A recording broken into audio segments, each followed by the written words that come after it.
Noro Arkafune Ashama Atam Jurtu daawwattoonni ODM nagaan waaqayyo bakkuma isin jirtan maratti isiniif haa ta'u.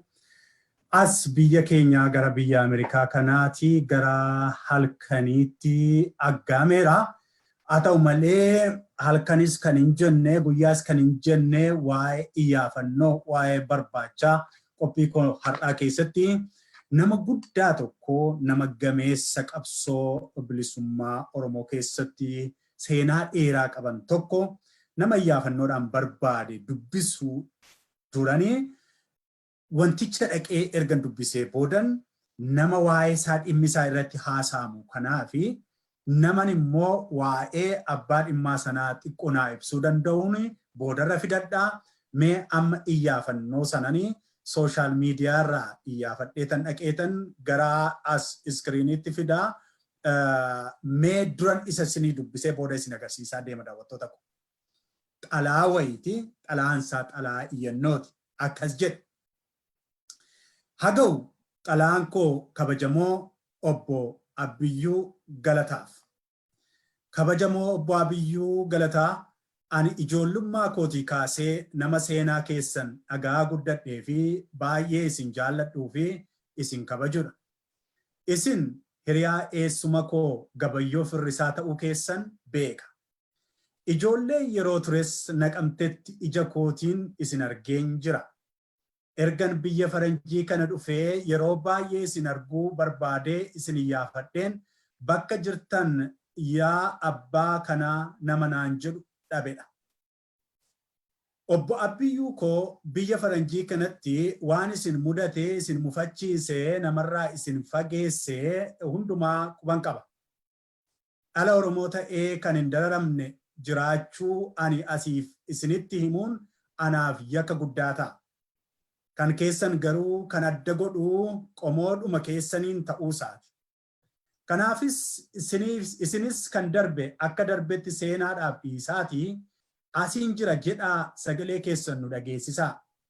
Kan du'e du'eera jennee awwaallee biraa gallee jirra. Kan isa diinni miliksees nu jalaa badee jennee qara ilaalaa jirra. Kan keessan kanoo maal jennee ta'e? Qabsaa'ota bilisummaa Oromoo fi uummata Oromoo hundumaatiif. Yaalammii koo isa du'eef boo'aas jirtu. Isa bades seenaa dhaamaa jirtu. Isa hidhameef sagalee ta'aa jirtu. Hayyuu keessan obbo Abiyyuu Galataa bara rakkoof bara haqaa bara baqaa gara itti baqattan mootummoota gamtoomaniitti iyyatee isin carroomsee kana maaliif barbaaduu dadhabdani. Nama furmaata guyyaa rakkinaa da'oo itti baqannaaf biddeena namaaf baasu dagatu mootummaa naannoo Oromiyaatiif. Waan isiniin jedhutu afaan na guutee tartiibni isaa na jalaa walxaxee bira darbeen jira. Isiniin. Miidiyaa Oromoo hundumaatiif. Miidiyaan keessan tiifoozoodhaan akka hojjetu beekamaa ta'ee jiraachuu isaa akka jirutti ta'ee seenaa fi dhaloonni isin gaafachuun isaa waan hin oolleef nama kana lafa jiranii barbaadaati sagalee isaanii nu dhageessisa. Dhumarratti gaafa du'an hidhii xuuxuu fi goofandimii banuurra darbinee jiraatti hayyoota keenya haa barbaaddannuun jedha. Namoonni xalaan kun isin bira ga'e hundinuu waliif daddabarsaa wal biraan gaa dirqama keessan ba'an dhaamsa Oromummaati. Simboonee Amikoo cuftuu keessatti Saraawwit T. Dheeressaa Duwwaa 4-21-20 jedha daawwattoota keenya. Egaan inni tokko dhaamsichirra jiru waliif dabarsaa kan jedhu raawwadheeraa dabarseeraan dhaamsa koo fuula social media irratti. Akka miidiyaatti immoo miidiyaa Oromoo jirtaniif jennaan miidiyaa dhumti reef biqilte ODM jettu kun maaliif abbaa iyyaafannoo kanaa faana hin buutu jechuudhaan kunoo as keessummaa tokko Atlaantaa Joorjiyaa irraa asuma biyya Ameerikaa keessaa barreeffama kanas kan barreessite iyyaafannoo kana duubas kan jirtu adda saraawutiinanii adda saraawuti dheeressaa torarraan qabaa nooruu adda saraawut galgala kanaan ODM irratti dhiyaattee gaaffii koof deebii kootiif qophaa ta'uu keetiif galata guddaan sii qabaa noori. Loon horii yaa beekan galatoo. Tole ulfaadhu iyyaafannoo jechattiin jettu sun jecha bareedduudha adda saraawut. Iyyaafannoo kun wal barbaaduudha. Argitee biyyatti hin beeku naannaa horii tiksaa guddattetti horii tiksaa guddatte yoo ta'e yoo waan nama jalaa baddillee iyyaayya dabarsaa jedhu wantichi fagoo akka ga'u yoo ta'e iyyaafannoo ati har'a gadi nutti baate immoo iyyaafannoo guddaadha. Akka malee iyyaafannoo ulfaataadha. Meesumarraa dhaga'uu naa wayya. Mee kaka'umsa barreeffama kana boroo jiru hayyuu keenya qabsaa gameessa obbo Abiyyuu Galataa maqaa isaanii dhageenya malee nus qaamaa hin argine atillee qaamaan haa ta'u ijoollummaa keettu argiteetta. Mee waanuma si kakaasee fi waan madda iyyaafannoo kanaa sii ta'e kaka'umsa kanaa isarraa jalqabna. Galatoomii beekan mee madda iyyaafannoo kanarra yoon ka'e. Madda iyyaafannoo kanaa kan naaf ta'e maalidhaa? Yeroo biyya keessaa Dr. Abiyyii fi Lammaanfaa muudama isaanii booddee biyya Ameerikaa dhufaniiti namoota baay'ee hiyyaafatu turan. Hiyyaafatanii namoota adda addaa bakka jiranitti DC'ttis ta'uu Las Vegasittis haa ta'uu namoota Oromoo ala ta'an warra biyya alaa turan hiyyaafataniitu dhaqanii faa dubbisuu warri kaan miillatti isaan kufuu warri kaan warra dhaquu didan isaan dubbisuu didan illee ofitti waamanii itti dhaamaniitu dubbisu turanii. Aan immoo yeroo sana natti dhagahame nan eege namoota keenya nan eege maalii fi abbootiin qabsoo nuuf anaaf amma hiriyaa abbaa kootiiti hin ta'u irrayyuu hin darbu jechuun nan danda'a umuriidhaan taanaanii.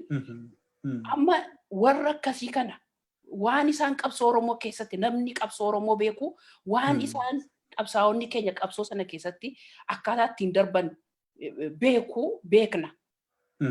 Qabsoo kana immoo injifannoo kana immoo argatanii biyya alaa keessa deemanii kan hundumaa gochuudhaan kan ga'e immoo waan warri kun lafa kaa'an sana qeerroon duukaa bu'ee falmatee ija falmaa sana agarsiisee jara kanayyuu biyya alaa keessa deemanii hogganoota ta'anii akkasii mataan isaan godheera. Kun jara kanadha kan kana godhe. Kanaaf eegee gaafan dhabu natti dhagahame hansi dhibu akkaataan ittiin adeeme Minnesota baay'ee ajaa'ibadha. Tokkoffaa hin affeeramne ani hoteela sanatti sin affeeramne bakka hoteelaa sanatti dhaquufis ofuma kakaasnee abbaa manaa wajjin dhaquu qabna simachuu qabna. Jara kanas immoo arguuf mirga qabna hin argina. Han jedhuun barreeffadheen deeme gaaffii nan gaafadha. Hundumaa asuma barreeffadheen deeme bilbila korratti barreeffadhee deeme. Akka carraa akka ni hoteela sana lixuu biyyumaa naa qophaa'e. Namootaan biyyaa beekuun qaban ture. Isaantu carraa sana naa mijeesse. Waanan fedhii qabuuf Las Vegas dhaquuf isa DC's dhaquu fedheen Oromoodhaaf waan bakki sun banaa hin taaneefini hafee kun immoo ilmaan Oromoo nuu qopheessanii carraa sana waan nuu kennaniifini bakka sana dhaqee naa mijatee nan seenee tanan immoo akkaataa dhumtanii ittiin hiriiree argadheyyuu baay'ee nama ajaa'iba. Angara dudduubaan hiriirra dhaabadhan ture. Dubartiidha fuulduratti darbitu hedheetu Daani'el Kibrat isa jedhan sanatu keessumsiisa ture. Akkuma carraa qabee harkiseetu gara fuulduraatti na fide. Carraadha kun dhugaadhaan baay'een itti gammada carraa koo sanatti. Carraa dubartii maatiiniin fuulduratti na fide gaaffii sana gaafachuu fi ga'ee gaaffii sanas immoo yoo booda kan itti dhuftu yoo ta'e gaaffii sanas. Carraa kan dhaabanii kanadha isaanii yaadachuudhaaf jechuu barbaada. Eeyyee ulfaan dhugaadha yeroo keessumattuu Minnesotaatti wanti warra biyya jijjiiramni ta'ee jedhame egaa biyya kana Abiy Ahmed dhufee Minnesota irratti simannaan addaa Oromootaanis maaliif kanaan ta'ee yeroo sana gaaffii sana dhiibbattee gaafachuu keef sagaleen sunis illee jira. asirratti fiduutu narra ture na of kolchi yeroo sana paablikii ture wanti ati gaafatte suni namoota dagataman jennaani deebii guyyaa sanaa nan yaadadha iyyuu uummanni keenya namni akka dhaqeessa barbaadu akka isa barbaada malee ofii naman barbaadu jedhe Abiy Ahmed isa deebina gara dhumaatti deebina amma garuu suuraan dookumentii koo keessaa qabu tokkoon sitti agarsiisamee raawwate. Suuraa kanan qabaadde raawwate meexinnoon eenyu inni gidduu jiru kun? Inni gidduu jiru soddaa koo obbo Daani'eel Dafaa jedhama. Qabsaadha nama mana hidhaatti bara dargii waggaa 10 ol dararamee hiikamedha dhimmuma qabsoo Oromoo kanaatiif jechuudha. Seenaa guddaa qabanis. Isaanuma wajjin jechuudha. Inni itti aanu kunoo? Inni Jaal Daawud Ibsaati. Tole, isheen dubaraa. Isheen biraa immoo guyyaa naqata isaaniiti. Guyyaa naqata Daani'elii fi obboleettii kootiiti. Guyyaa sana irratti Jaal Daawud Faas turaniiru.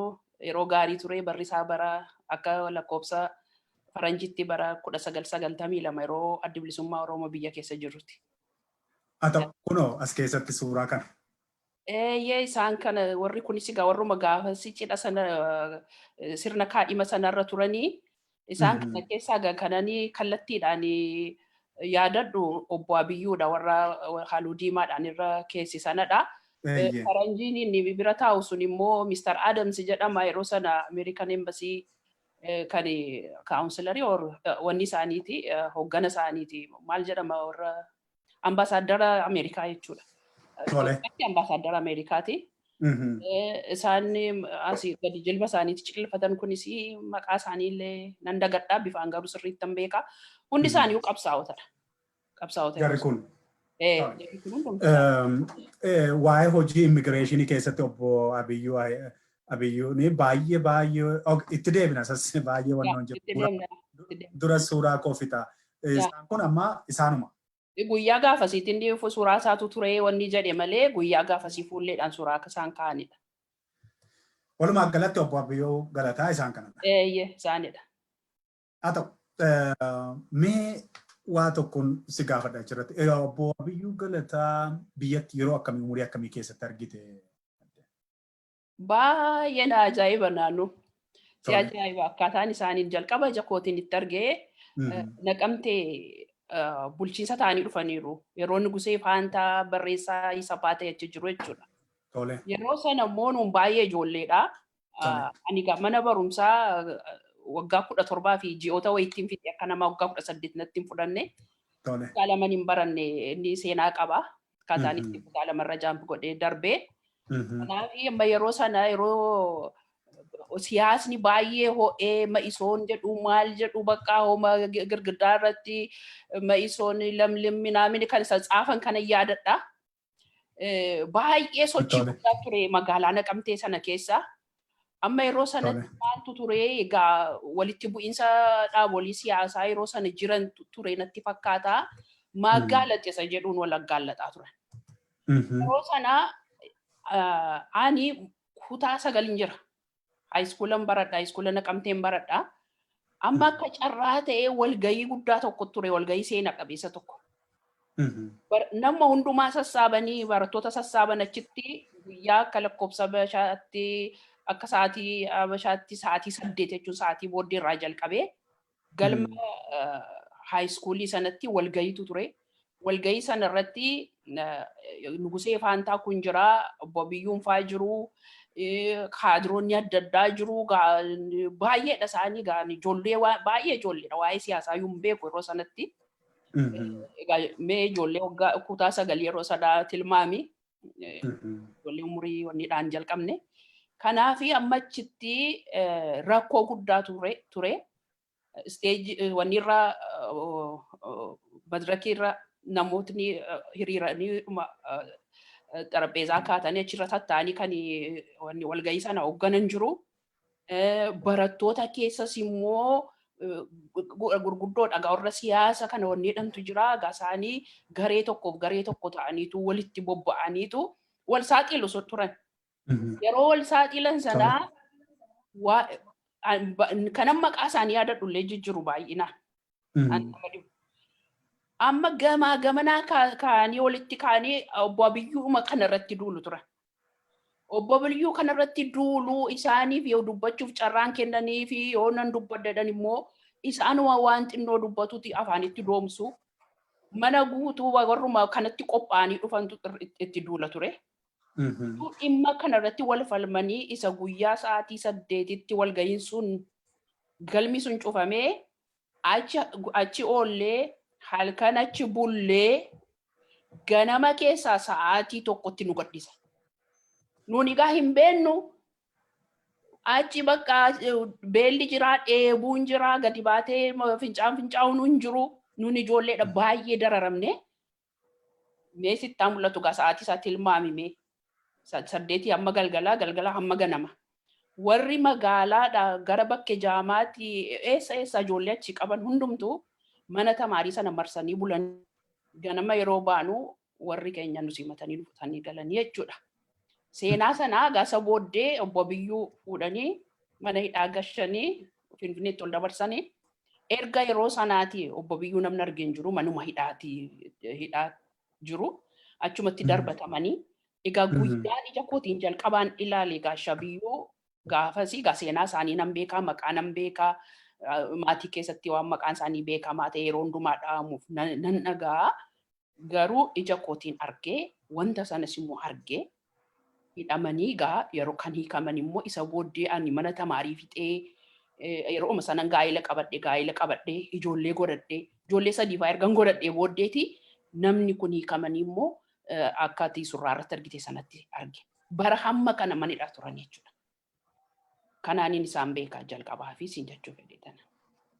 Tole, mana hidhaa keessattis jireenya isaanii kan dabarsanidha. Ammoo akka xinnoo ishee iyyaafadhettis immoo nama barumsuma isaaniillee Harvard Yuunivarsiitii baratanii jedhani barumsa gara jalqabaa sana Oromoonni ija tokko lama baratte keessaa kan barumsa guddaa baratanillee akka ta'an kana fa'i kanan mee waa tokko wajjin wal qabsiistee barreeffama kee keessaa arge tokko waa'ee obbo Gabayyoo Firrisaa kan jiru tokko. Mee waa'ee isaanii waa tokko nutti himi waa'ee obbo Abiyyuutti nan deebi'aati. Maa inni hariiroon obbo Gabayyoo Firrisaa fi haala itti obbo Abiyyuu Galataa waliin ka'an maa inni? Hariiroon egaa Gabayyoonis seenaa mataa isaa danda'e nama qabudha. Tole. Kana keessatti qabsoo Oromoo bilisummaa Oromoo keessatti hin ta'in malee qabsoo barattoota Oromoo keessatti barattoota biyyattii keessatti adda durummaa nama qabudha. Adda dureessadha. Nama seenaa qabudha. Egaa obbo Abiyyuu duukaa walitti dhufeenyi isaanii wajjumaan baratanii dhaloonni isaanis naannoo tokkodha. Naannoo tokkotti baratanii barumsas immoo biyya alaa kanattis ba'anii akkaataan barumsa isaanis wal fakkaata. Innis akkasuma Addis Ababa Yuunivarsiitii keessatti baratee achis immoo ba'ee biyya alaattis nama indaganaa deebi'ee maatsiidhaan digirii isaa jalqabaa fi maastarsii isaa nama fudhatee biyyattis immoo staatistiksiidhaan nama biyyatti staatistiksiidhaan fudhateedhani biyya alaatti ikoonomiksiidhaan fudhateedha. Gabayyoo Firrisaa jechuudha. Kanaaf innis nama akkasiitti yeroo immoo yuunivarsiitii keessas tures yoo yeroo qabaattee natti mijattee gabaabsee wanti xiqqoo sitti immoo nan danda'a waa'ee isaasii jechuun barbaada.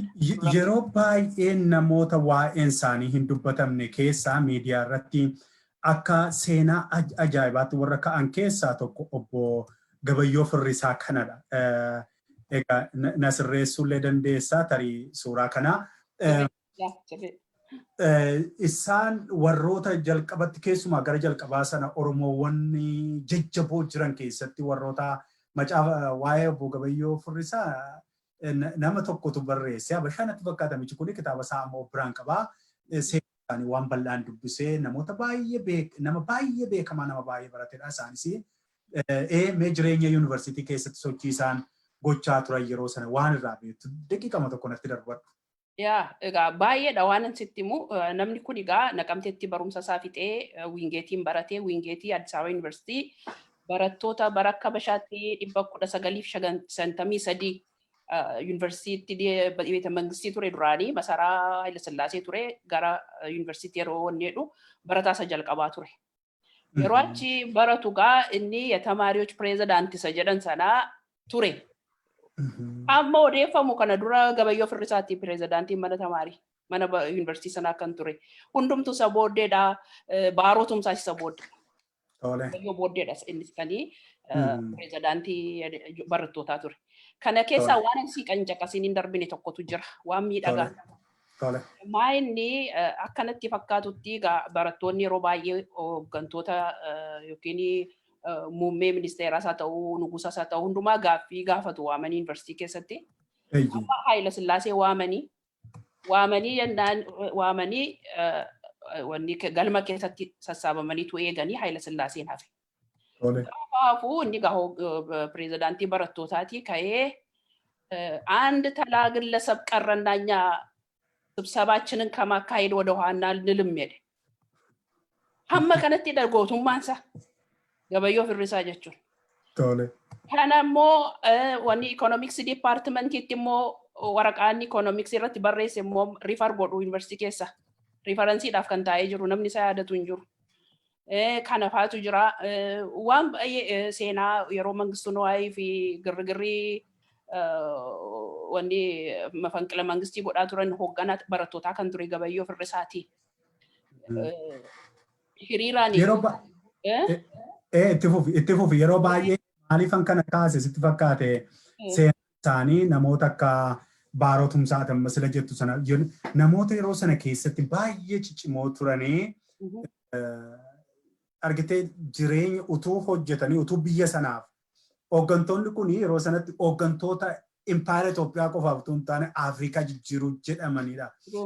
Oromoon baroota keessatti kan akka bara yeroo sanaa nama dhabee hin dhabnee jedhama. Yeroo sanadha injiniirumtee qabsa'uu keenyaa namoonni gurguddoonni biyya sana hundeedhaan jijjiiruu danda'an kan nu jalaa citan kan nu jalaa dhabamanii bara sanatti jedhama. Kanaafani kan Gabayyoo Firrisaa tarii gara fuulduraatti namoota istooriyaanii yoon argadhee miidiyaa kanatti fideellee baay'ee haasa'uu nan danda'a garuu siifi akka maatiiti waan ta'eefan irraa maqaa gaafadhe malee waa'ee akka kunoo Jaal Baarootumsaa fa'aa kun Gabayyoo Firrisaa fa'aa kun warra immoo akkas kunoo har'a lubbuudhaan nu hafanii nu jiranii kitaabni lafarra deemu jechuun hin danda'ama. Yeroo tokko yeroo baay'ee wanti nuti qabachuu sodaannu yookiin qabaatti wallaallu keessaa atiyyuu galatoomi malee afannoo jettee waan kana nu kaasuu keetiif dhugaadhaatu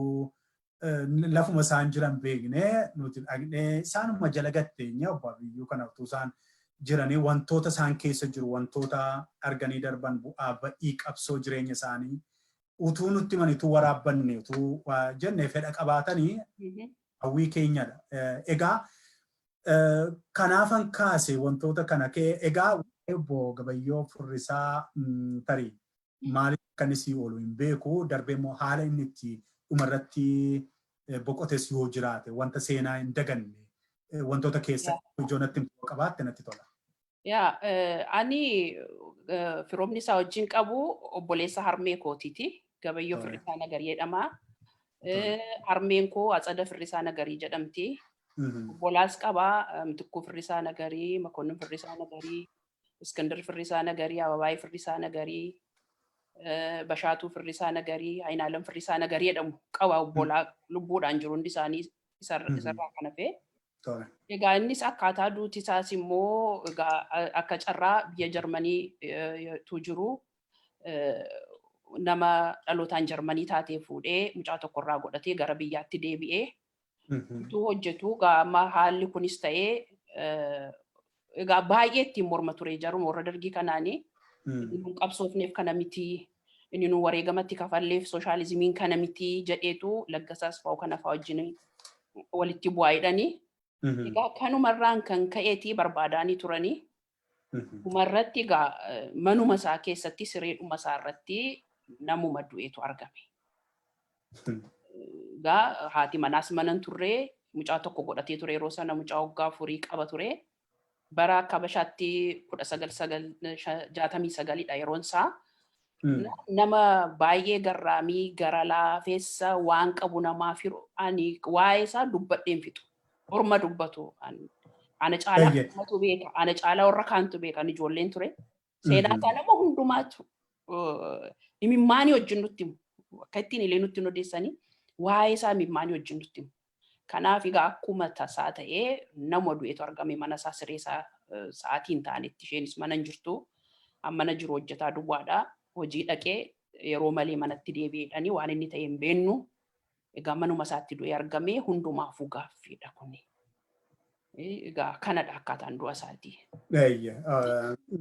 Seenaan egaa hundumaa hin qorata. Namoota qabsoo Oromootii fi ijoo ta'aniif egeree biyya sanaa irratti sodaachisanii kaleessas shiraan kutaa ture. Har'asii borisif taanis itti fufuu waan maludha kun waan ta'eefi seenaa Oromoo keessatti galmeen keenya waan baay'ee waan nu galmeessee lafa jiruu fi baay'ee waan nama ajaa'ibsiisu miti.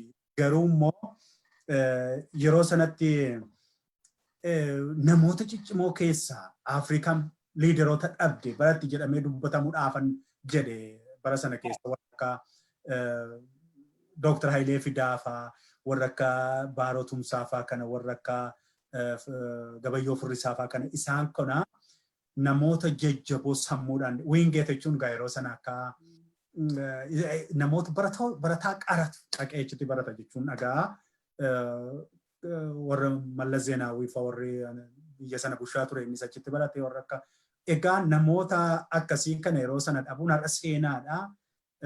Har'a immoo dabareen ga'ee qeerroo jajjaboo bor biyyatti guddatti jedhanidha kan biyya keessaati carabaa ajjeesaa turanii sirni kuni. Sirni sun gaa waggoota dheeraa nurra ture sirni Oromoo nyaatu. Sirni Oromoo karaa tambisuu qaroowwan keenya xobbee tambisaa ture. Ija biyyaa ija Oromoo qofatu hin taane ija Afrikaa warri jaamsaa turanii sirni isaanii ammallee diigameen dhumne har'as isumatu nu nyaataa jira. Isa kana daawwattoonni koo itti yaadanii gaan daawwattoota keenyaa har'aa galgala kana mariidhanii ODM irratti fide adde Siraawut Dheeressaa toora feesbuukii ishee irratti iyyaafannoo jechuudhaani nama buleessa hayyuu nama guddaa obbo Abiyyuu Galataa jedhamanii as biyya Ameerikaa kana keessa kan jiraatanii iyyaafannoo ishee sana dirmachuudhaafanis miidiyaa koo qabadheetanii ishee wajjin marii gochaatti jira. Saraawit obbo Abiyyuun amma eessa jiru isteetii silaa biyyi kun biyya baay'ee qabdi biyya 50 qabdi. Biyyatti namnu barbaade miidiyaa kana haa tolu aniifatuu kan baanee kunoo asan jira jennee namatti mannu malee namni lafa jiru iyyuu naman arguu ittuu immoo kunoo koovidiin immoo dhala namaa golatti naqee yeroo aniifatu teenyaa sobnu kana keessaa 40 meeqa amma namni Ameerikaa kana keessaa waree dhume kuma 45 dhaqeera. Nama daawwattoota keenyaa lubbuu 45tu ji'a kan hin caalle keessatti biyya nuyi keessa jiraannu kana keessaa COVID-19 uumee hamma ammaatti bor dachaa meeqa akka dabalu waaqayyotu beeka. Amma kana gaa yeroo akkasii keessa jira jechuudhaaf gaariidha yeroo dubbannu kana yeroo akkamii keessa interview kana goone waan jedhuuf illee gaariidha. COVID-19 addunyaa hunda golatti naqee yeroo inni kaa'edha vaayirasiin kuni. Eessa jiru adda Siraawut quba qabdaa yoo jaan arguullee akka ijoollummaa sana yeroo dhabdee fiigdee qaqqabuu yoo dhabdee eessa jiru yeroo ammaa kana maanguddoon kun? Egaa akkan iyyaafadheetti gara Meeriilaand jiru naan jedhanii obbo Ibsaa Guutamaas gaafadheen ture baay'ee walitti dhiyeenya waan qabaniif obbo Ibsaanis immoo anaa fi firadha obboleessa koo qotisuu kootu qottisuu koo arfaffaatu mucaa isaanii durbaa fuudha.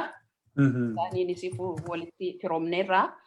Amma isaaniin gaafadheen ture isaanis wal dhabne durillee wal argina manas jijjiirratanii wal arguu dhabne bakkuma inni jiru anuunan dhabee jedhanii naannoo Meeriilaand jiru kan jedhuun quba qaba. Malee amma isaanumtuu wal quba hin qaban. Wal quba hin qaban. Ijoollee qabu ammati quba qabdutti egaa gaaffii natti baay'isee hin jedhin isa kaan hin beeku naan jedhee daa'imman qabu ijoollee horanii ijoolleen isaanii jiru. Maaliif kan kana si gaafadhee yoon carraa argadhee yoon isaan hin dhabillee ijoollee dubbisuuf ani barbaade. Dhugaadha qabu jedhanii ga'an hin beeku hamma qabanii eessa akka jiranii quban qabu.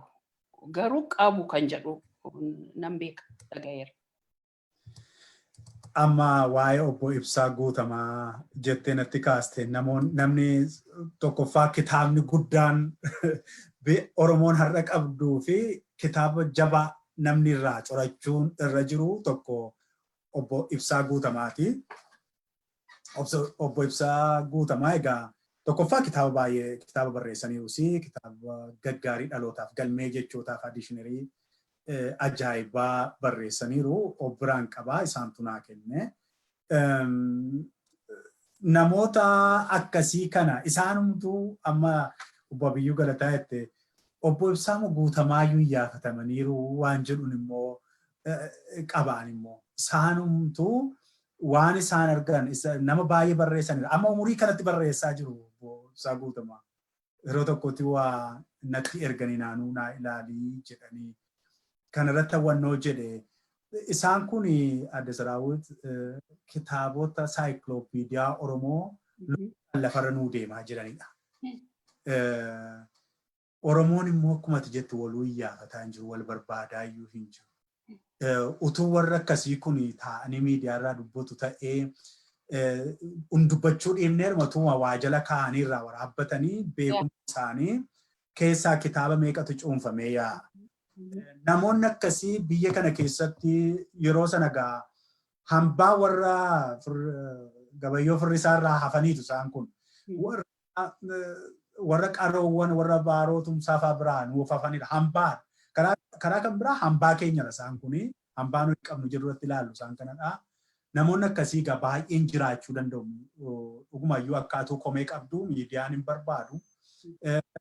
Baay'ee kan na dhibu immoo hiriyoonni isaaniillee barbaadaa hin jirani. Warri biyya jiranis carraa miidiyaa argataniin warri jaarmiyaa siyaasaa garaagaraa bulchanillee namoota akkasii kana fi humnuma qabaniin dhaggeettiidhuma qabaniin gara fuulduraatti as waamanii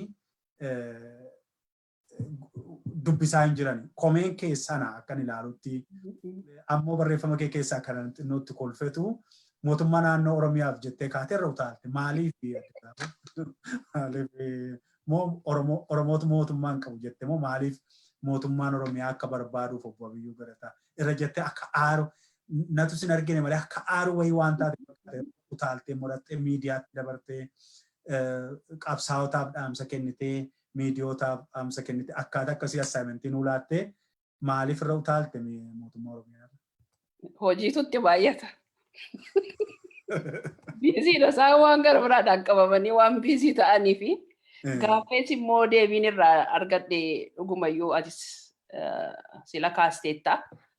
Gaafiin irraa argadhe xinnoo ishee waan baay'ee na mufachiisee na gaddisiisee fi maal seete nutu isaan barbaada malee isaan gara keenya dhufuu qabu jechuun anaaf baay'ee aadaa keenyaatis ala eenyummaa keenyaatis ala kun ta'uudhum kan hin qabne namni hammana gahu namni waaqayyoo warra kaan du'anii warri kaan badan jedhamanii kunoo warra akka Nadhii Gammadaa jaal Nadhii Gammadaa warra akka Lambeessaa Boruu warra akka Baqqala Daawwanoo badan jennee qara laalla boonyaaf warra du'an kunoo lakkaa'een fixu asiif achi jedhu warra lixaa warra bahaa warra giddu galeessaa an abaluuf abaluun jedhu dhaamaa ola maqaan isaanii irra hin deebi'an.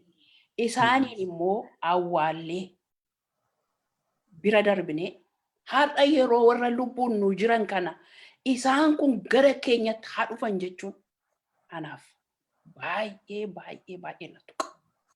Baay'ee na tuqa. Akkamiin namni guddaan ammana ga'u ijoollee kaleessa isaan guddisan ijoollee kaleessa fakkii isaaniitiin maa inni bilisummaan maa inni ofii ta'uun maa inni mirga ofii gonfachuun maa inni abbaa biyyaa ta'uun maa inni aangoon maa inni siyaasni han jedhu isaanirraa warri barate har'a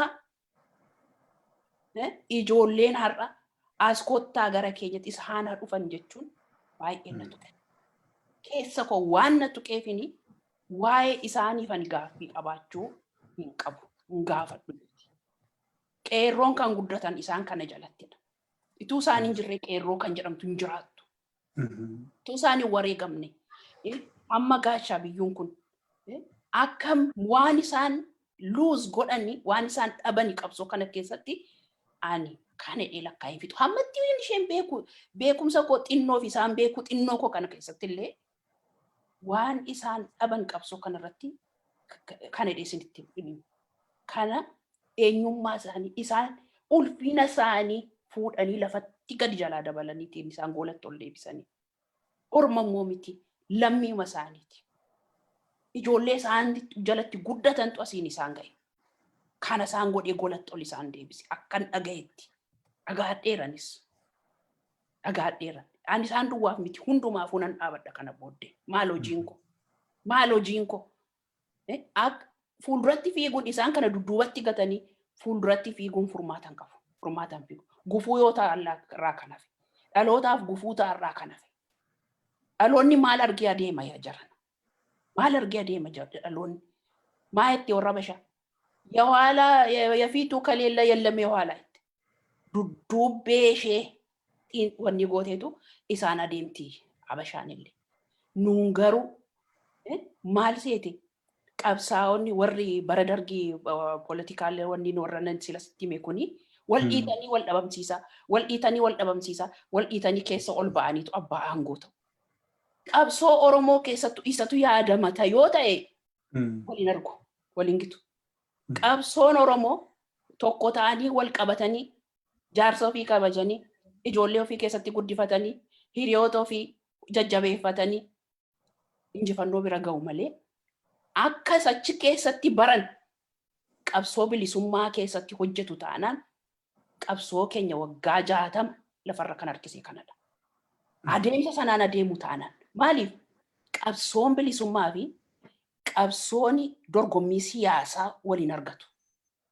Akkan argutti garuu wanta sanati qabsoo Oromoo keessatti apply godhamaa ture. Kanaaf inni asiifachi wal carabanii, wal dhiitanii, wal kuffisanii keessaan ol ba'a. Dhaloonni maalitti dhufe? Mee dhalootuma si'anaa kana laali. Warruma amma biyyatti galee biyya alaatii biyyatti galee laali. Warra biyya wal kuffisuudhaaf fiigu. Wanti xixinnoon dargaggoodha nuun jennu wal kuffisuudhaaf fiigu. Wal kuffisanii ofii keessaa ol ba'u. Qabsoon bilisummaa Oromoo akka sanaa miti. Bilisummaan Oromoo akka sanaan hin argamu. Akka sanaan hin argamu. Akka icaatti. Sadad maal Maisoon maal jedhanii wal kuffisanii bahanii sanaatti inni sun wanni kadhataa isaa danda'edha. Qabsoon bilisummaa Oromoo garuu biyya kolonaayizaridhaan qabame, koloneeffataadhaan qabame, sirna cunqursaa ofirraa gatee ofiin obbushee abbaa biyyaa ta'ee afaan isaatiin dubbatee aadaa isaa guddifatee qixxee namaa dhaabatee isa kaanii wajjinis nagaadhaan jiraachuu isa jedhudha. Kana keessatti immoo inni xiloo maaliif jedhan sun hin hojjetu. Jaarsa kana kan qeetti hambisee kanadha. Isaanii deebisee hambisee kanadha. Hojii tole hedduu ulfaadhu waan xinnoo ergumanii dhimma kana feesbuukii kee irratti dubbise asiin anis xiqqoo amma ta'e iyyaafannoo telefoonaa namoota biyya kana keessa jiraniin obbo Abiyyuu Galataa beektu nama hin jedhinan qabaa. Waan ati amma kaaste sanadha kan an dhagaye wantoota mufannaawwan turaniiru. Mufannaawwan baay'eetu ture. Oromoon kun karaa baay'ee argitee wal miidhaa turame qabsoo darban keessatti. Ammoo namni walitti mufataa kanatti nuufiyyuu beektaa maanguddoon keenya kun nutti mufachuun numatti qabsooma keenyaaf akka waliigalaatti galma gahinsa qabsoo keenyaaf illee badaadha. Isa kan biraa utuu hin taane yeroon kun silaa yerootti akkuma aadaatti waan beektu dhaqanii jilbatti kufanii abbaa ofii dhiifama gaafatanii na eebbisaa jedhanii yeroo itti waa dhaamsa akkasiirraa fudhatan keessaa maanguddoo kabajamoo bara isaanii qabsoo keessatti xumuranii fi hayyuu yoo akka hayyuutti immoo ta'e barnoota ammayyaatiin bara eenyu Oromoon iji 5-10 baranne keessatti nama yuunivarsiitii beekamaa keessatti baratanii beekumsa sanaan immoo akkuma sila jette ambaasaadaroota namootumti illee gara biyya alaa kanaatti akka durii beektaa Oromoon kun carraa biyya alaa bahuyyuu hin qabu jedhama bara sirnoota darban keessatti carraa jiru aksesiitu waan ta'eef sirni jiru sirna qomoo biraa irra feebar godha waan ta'eef namoota tokko lamituu akka isaanii kanadha kan karaa sana saaqatee Oromoon tokko lama gara biyya kanaayyuu dhufe. Kana keessatti immoo nama of kennanii nama gargaaruudhaan beekumsaan application waan hunda namaaf falmuudhaan namoota jireenyu namaaf jiraatan ta'uu isaaniidha kan dubbatamu. Waan telefoonaan xinnoo qayyabadhe malee hawwiin koo isaaniin yookiin argee yookiin namoota isaanii wajjin hojjetaa ture tuun argadhe yookiin namoota harka isaaniitiin gargaarame tuun argadhe kana booda nan argadha miidiyaa kana booda namni baay'een akkana dubbisu siinis dubbisu abdiin qabaa. Dhumarratti daqiiqaa tokko waan sii kennu silaa barreeffamaanidha dabarfattee miidiyaa hawaasaa irratti tarii obbo Abiyyuu Galataa lafa hojjetanis dhagaa'uu jedhee waan abdii qabuu fi sagaleedhaan immoo isaaniin waan jettu itti akka himattuuni dhaamsa yookiin akkam jirtullee jechuu ni dandeessa akkuma waan isaan amma si ilaalaa jiraniitti si ilaaluun an beekaa akka sanatti dhaamsa sana yoo ati dabarfattee siifan eeyyamatuun goola biindura. Guddaa galatoomii beekan ani kanan dhaammadhu obbo Abiyyuu baay'een isin jaalladha baay'een kabajaa isinii qabaa waa'een keessan baay'ee keessa konna nyaata isa du'ee gabayyoo du'ee radheen biraa deebi'ee gootota warra kaanis du'an jennee biraa deebine isin garuu ituu lubbuun jirtanii ija keenya dura dhabamuun keessan baay'eedhuma na gaddisiisa. Kanaaf adaraa keessan ijuma keessan arginee sagaleema keessan as jiru jennee dhageenye seenaa dhalootaafillee isaan barbaanneerra isaan iyyaafanneerra argineerraan illee akka jechuu dandeenyu. Baay'ee natti dhaga'ama ituun kanaan dura ta'ee itu kanaan dura ta'eellee isin biran ga'an ture itu humni keessanis dadhabee itu isinis haadhuma isaa nun dhokatin isiniin qaqqaban ture garuu anis kanan biyya alaa kana dhufee seenaa kana hundumaa dhaga'ee teellaadha teellaa gara dhumaa kanaati kanaaf maaloo jedha isaaniin isaan qofaaf immoo miti warruma kaaniif iyyuu nan dhaama adaraa keessan wal barbaada. Obbo Abiyyuun hunda keessaniif abbaadha. Hangafa hundumaatti. Isaanii Gaazexeessaa Asfaa'uu, obbo Ibsaa Guutamaati. Isaan warra hangafa hundumaatti. Hundi isaanii qutisuudha. Hanqabsoo hunduma isaanii dura jalqabee qabsoo Oromoo warra kanadha. Waan fedhe keessattuu haa jalqaban. Eessattuu haa jalqaban. Han jalqaban isaan kanadha. Yoo isaaniin barbaaddanii, isaaniin dhiifama gaafattanii, karaa isaan irra deeman dhalootatti agarsiisuu baattan dhalooti bor isiniifis kanuma isinii kennee darba. Isiniinis dhaloonni bor akkasuma isin godhee darba. Ituu warri wareegaman warri badan ituu nadhii gammadaas lubbuun jiraate hundi isaaniiyyuu Baqqala Daawwanoo lubbuun jiraate. Ituu Lammeessaa Boruu lubbuun jiraate.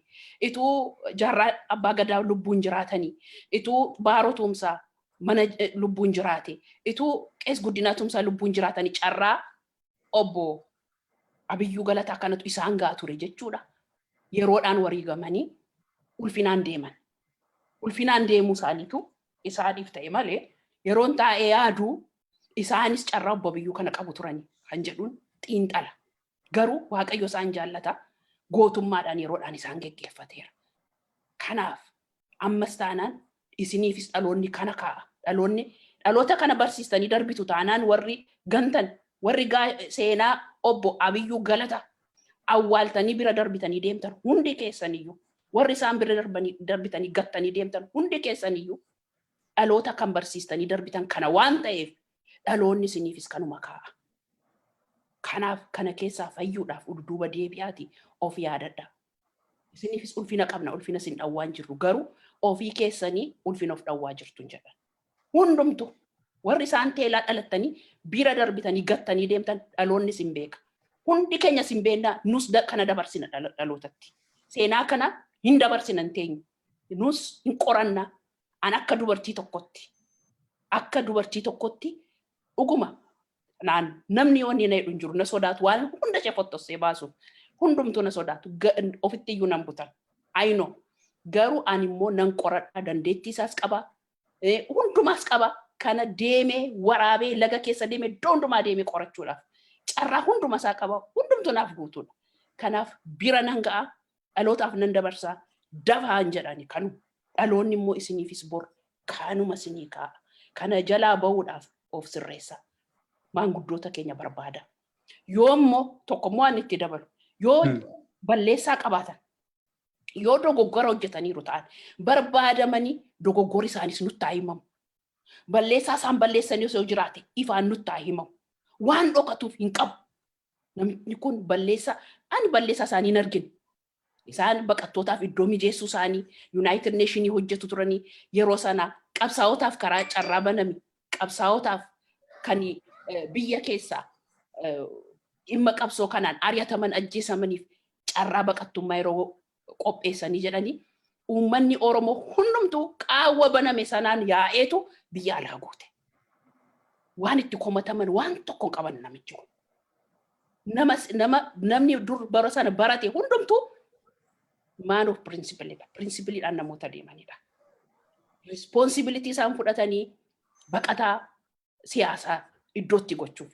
Garuu qaawwa sanaan uummanni immoo itti carroomeera. Kanaaf kaayyoo isaanii beekanii fi dogoggorachi keessatti amma koomentiin naa kennamee jira. Dogoggorachi keessatti uumames waan ba'aniif sana kaayyoo isaanii bakkaan ga'uuf waan godhan irraa kan hafe waan isaa alaa yoo ta'e balleessaa yoo ta'e fuullee nutti hima. Waan isaanuma balleessanii mufachiisanii jaarsi kun namni maanguddoon kun mana keessatti ittifamaniif uummata Oromootiif ifaa ta'u. Ifa ta'ee gadaa ba'u. Ifa ta'ee gadaa ba'u. Isaanis nufa dhufanii kanuma barbaadan. Kanuma dhoksamee waan ta'u hin jiru dhoksaatti dhumne. Dhoksaatu bilisummaa keenya dhoksee awwaale. Dubbiin dhoksaa kun hin ta'u. Kanaaf balleessaa yoo balleessanis nutti haa himamu.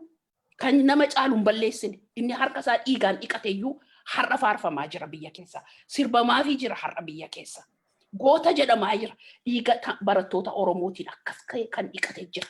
Beenna hunda isaanii tokko tokko. Isaan iyyuu faarfamaa jiru har'a. Sirbamaafii jira har'a.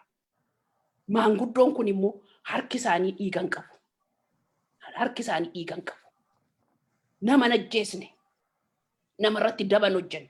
Dhimma siyaasa Oromoo, dhimma bilisummaa Oromoo fi ituu adeemanii yoo dogoggoran lafa dogoggora isaanii nutti hima. Malee gatamuu hin qaban. Kanan dhaammadha. Kana qulqulleessiti kana biraa nambisiin hin kutini kanuma naa dabarse obboleessa koo guddaan si galateeffadha.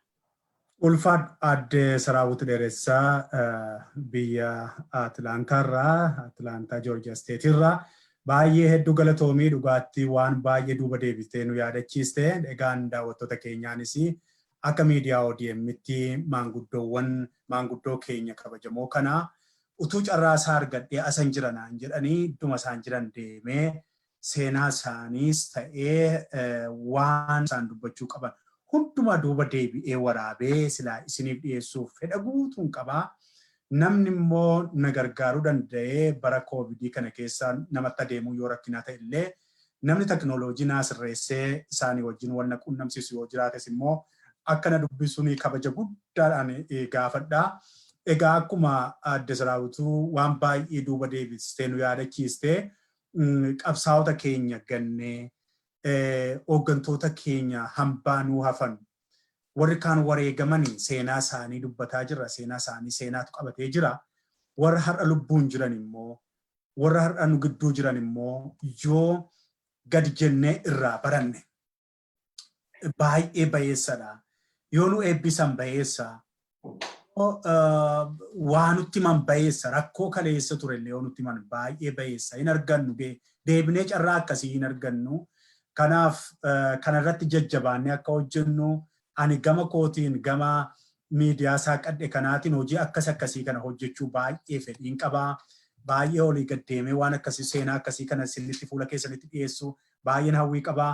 Namoonni waan akkasii faranjiin akkas jetti beektu untold stories jetti wantoota hin dubbatamne wantoota amma ammaatti dubbatamuu lagatame kana adaraa natti fidaa waan tokko nama afaansaa cuqqaalame nama cuqqaalsifame cuqqaalamuu qofa otoo hin taane akka namni dubbanne illee kan nama taasisan jiru. Isaan illee cabsanii bahuu amma obboleettiin koo dubbatteetti namni argitee aadaa fokkuu tokkotu dhalate sooshaal miidiyaa irratti. Nama waa tokko dubbatu nama waa tokko dhimma tokko wannoo jedhu duula arrabaa turratti gadi guurama. Baay'een namoota ba'anii duula arrabaa kana keessa holoo kana keessa seenuu hin barbaadan. Warri itti seenan warri waa dubbatan immoo arraba kana guurratu. Egaa baay'een keenya isheerraa wajjin interviyuu godhe kana dabalatee baay'een keenya miidiyaa hawaasaa irratti eebbifamaama oolla. Eebbifamaama oolla. Kanaaf baay'ee fayyaa ta'e adda siraawut egaa iyyafannoon kee itti haafufu si haa baru namoota kan biraas naa iyyaafadhu namoota qoradhu sin gargaara ani gama kootiin amma danda'uun akkas dirqama ati nutti kennite hin baana ulfaadhu baay'ee fayyaa ta'e galatoomi siin jira. Galatoomi beekan koo ulfaadhu atis. Nagaan bulaa warri biyya kanaa warri biyya immoo lafa nagaa oola ulfaadha fayyaa ta'a.